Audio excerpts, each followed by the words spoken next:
Hello everyone and welcome back to Katherine's Kitchen. Today we will be making Poncha Crème. You will need 6 eggs, 2 teaspoons of lemon zest that you are going to whisk. You can use either lime or lemon zest that you are going to whisk together with the eggs.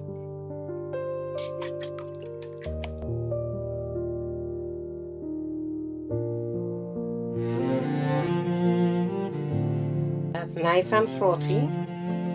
And now we are going to add 2 tablespoons of bitters, 2 teaspoons of grated nutmeg, and we are going to add 3 tins of condensed milk.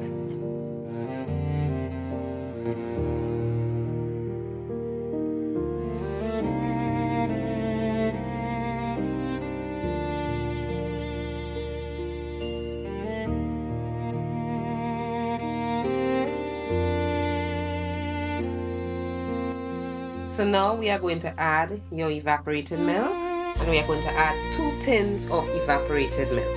And last but not least, we are going to add 3.5 cups of rum.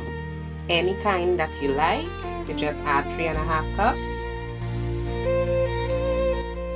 You can now taste your Poncha Crème. If it's lacking in anything, if it needs more bitters, you add a little more. If it needs a little more nutmeg, you add a little more nutmeg. But you just taste, and then the same bottles that you poured your rum from, you can bottle your Poncha Crème in those bottles. It is going to thicken up once it's in the refrigerator. This is Poncha Crème.